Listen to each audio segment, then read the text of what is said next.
చిత్తూరు జిల్లాలో పుణ్యక్షేత్రాలంటే టక్కున భక్తులు గుర్తుకొచ్చేది తిరుమల శ్రీ వెంకటేశ్వర స్వామి ఆలయం, కాణిపాకం వరసిద్ధి వినాయక స్వామి ఆలయం, శ్రీకాళహస్తి మహాశివయ్య ఆలయం గుర్తుకు వస్తాయి. కానీ దేవుల తర్వాత శక్తివంతమైన చరిత్ర కలిగిన ఆలయం శ్రీ బోయకొండ గంగమ్మ తల్లి ఆలయం. ఒక గ్రామ దేవతగా వెలిసి కోరిన కోరికలు తీర్చే కల్పవల్లిగా వెలుగొంతున్న గంగమ్మ తల్లిని దర్శించుకోవడానికి తెలుగు రాష్ట్రాలతో పాటు కర్ణాటక, తమిళనాడు నుంచి భక్తులు పెద్ద సంఖ్యలో వస్తూ ఉంటారు. మరి ఆ చిత్తూరు జిల్లాలో ఆ ఆలయం ఎక్కడ ఉంది, గంగమ్మ విశిష్టత ఏంటో ఓసారి చూద్దాం.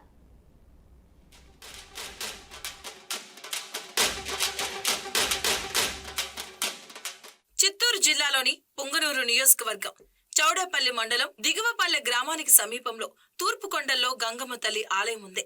కలకత్తా కాళీమాత, విజయవాడ కనకదుర్గమ్మలకు ప్రతిరూపంగా కొలిచే అక్కడి అమ్మవారు క్రీస్తు శకం 18వ శతాబ్దం నుంచి పూజలు అందుకుంటున్నారు.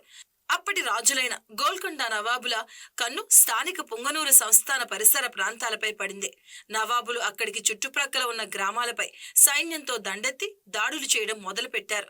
ఇక ఆ మార్గంలో చౌడేపల్లి అడవుల్లో గిరిజన జాతుల వారైన బోయిలు, ఏకిల దొరలు నివసించే గూడెల్లో ప్రవేశించి బీభత్సాన్ని సృష్టించారు. కనిపించిన ఆడకూతులపై అత్యాచారానికి పాల్పడ్డారు. పౌరుషంతో అక్కడి మగవాళ్లు ఎదురు తిరగడంతో దాడిలో గ్రామస్తులతో పాటు నవాబు సైన్యంలోనూ చాలా మంది ప్రాణాలు విడిచారు. సైన్యం తగ్గేసరికి వెనుదిరిగిన నవాబులు తర్వాత మరింత మంది సైనికులతో ఆ ప్రాంతాన్ని ముట్టడించడానికి బయలుదేరారు.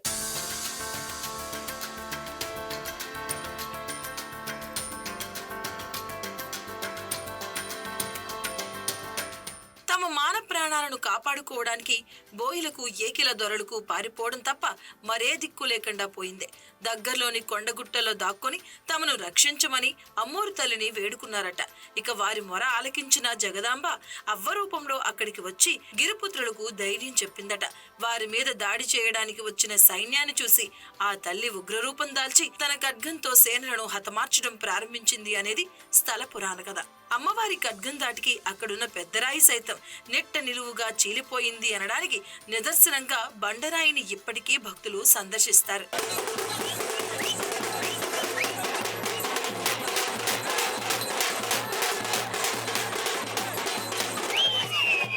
మంత్రి పెద్దిరెడ్డి రామచంద్రారెడ్డి 2019 ఎన్నికల అనంతరం ఎండోన్మెంట్ వారి ఆధ్వర్యంలో ఆలయ అభివృద్ధిలో భాగంగా విశాలమైన రోడ్లు మరియు కొండపైకి త్రాగునీరు, సీసీ రోడ్లు, పుష్కరిణి, క్యూ లైన్లను ఏర్పాటు, ఇలాగే నూతన పరిపాలనా కార్యాలయం, లడ్డూ తయారీ కేంద్రం, అన్నప్రసాద విక్రయ కేంద్రం, మరుగుదొడ్లు, అలా పలు రకాల అభివృద్ధి పనులకు శ్రీకారం చుట్టారు. అక్కడ దసరా నవరాత్రుల్లో అమ్మవారికి ప్రత్యేక పూజలకు భక్తులు పెద్ద ఎత్తున పాల్గొని తమ మొక్కులు తీర్చుకుంటారు.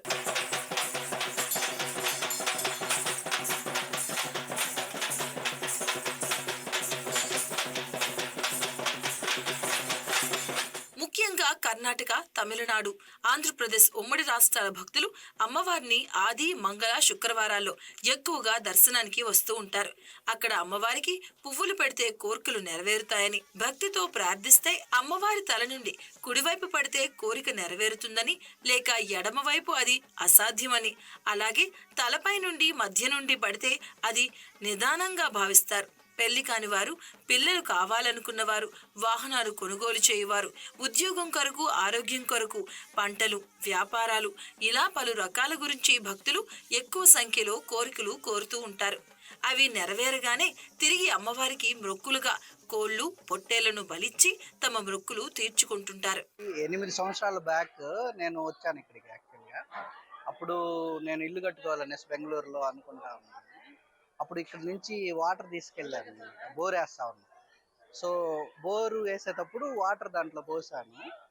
ఆ ఏరియాలో ఒక 10 ఎకరాలు దాకా ఉంటుంది లేఅవుట్. మా ఇంట్లో తప్ప నీళ్ళు ఎక్కడా లేవు ఇప్పటి వరకు. అంటే నాకు కలిగిన ఎక్స్పీరియన్స్ అన్నమాట. గతంలో కంటే కూడా ఇప్పుడు ఈ 3-4 సంవత్సరాలలో చాలా బాగా డెవలప్ అయింది అన్నమాట. కర్ణాటక నుండి వచ్చాం మేము. అమ్మవారు చాలా శక్తివంతమైనది. ఇక్కడ ఏం కోరుకున్నా కూడా 100% అవి జరిగి తీరుతాయి. మాకు అమ్మవారి మీద చాలా నమ్మకం. అప్పుడప్పుడు వస్తూనే ఉంటాం మేము.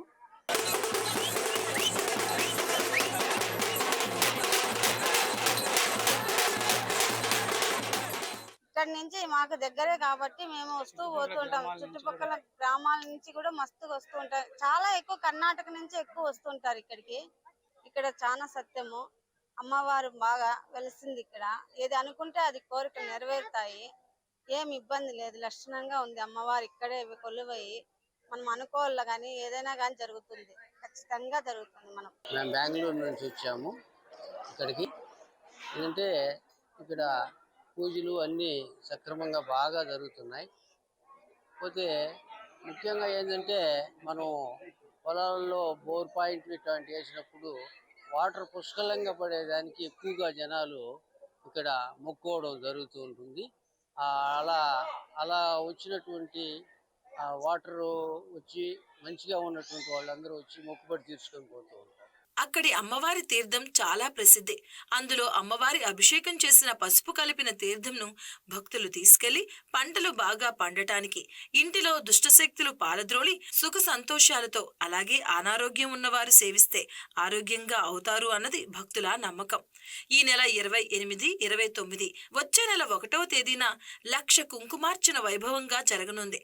పెద్ద సంఖ్యలో భక్తులు పాల్గొని అమ్మవారి కృపకు పాత్రులు అవ్వాలని ఆలయ అధికారులు కోరుతున్నారు.